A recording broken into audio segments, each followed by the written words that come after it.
Ce mercredi 8 février, Line Renaud a partagé sa douleur sur sa page Instagram, après la disparition d'un homme qu'elle admirait beaucoup. Un départ qui a beaucoup attristé la comédienne, qui a rendu un vibrant hommage à son compagnon de lutte. En 94 années de vie, Line Renaud a croisé la route de nombreuses personnalités, qui ont marqué sa vie à jamais.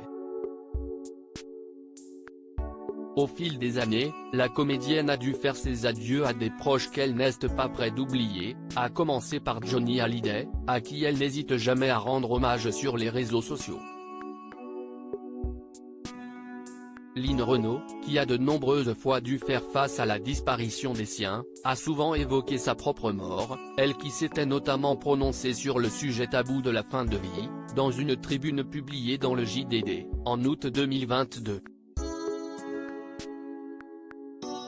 Pourquoi vouloir rester jusqu'au bout quand vous savez que vous êtes condamné à court terme et que vos souffrances physiques et psychiques seront, en dépit des progrès de la médecine et du dévouement des soignants, réfractaires à tout traitement thérapeutique, avait-elle notamment écrit dans sa lettre.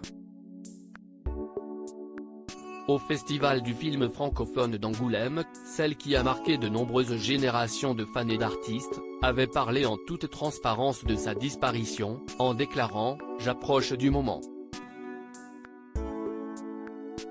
Je suis obligé d'y penser, j'ai eu une belle vie, une vie extraordinaire et ça ne s'oubliera jamais.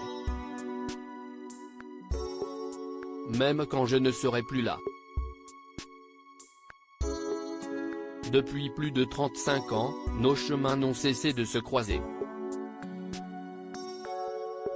Ce mercredi 8 février, quelques semaines après le décès de son ami Franck Sora qui l'avait beaucoup attristé, Line Renaud a une nouvelle fois dû faire face à la dure réalité de la vie. Daniel Defer, le sociologue mais également fondateur de la première association française de lutte contre le sida, baptisée AIDE, a en effet rendu son dernier souffle le 7 février, à l'âge de 85 ans.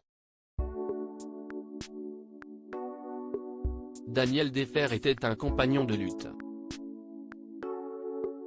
En 1984, il a fondé AIDE pour venir en aide aux personnes séropositives, alors rejetées par la société. De mon côté, je créai l'association des artistes contre le sida afin de collecter des fonds pour la recherche et l'aide aux malades. C'est ainsi qu'en 1985, j'ai remis un chèque à l'Institut Pasteur et un autre à Daniel, afin qu'ils puissent financer les premiers bureaux de aide. Daniel est resté engagé tout au long de sa vie. A écrit Line Renaud dans un message partagé sur Instagram. Puis de poursuivre, depuis plus de 35 ans, nos chemins n'ont cessé de se croiser et, à chaque fois, nous étions heureux de nous retrouver et d'unir nos forces pour faire avancer notre combat commun. Mes pensées vont aujourd'hui à sa famille, ses amis et à tous les militants de AIDE. Des mots bouleversants.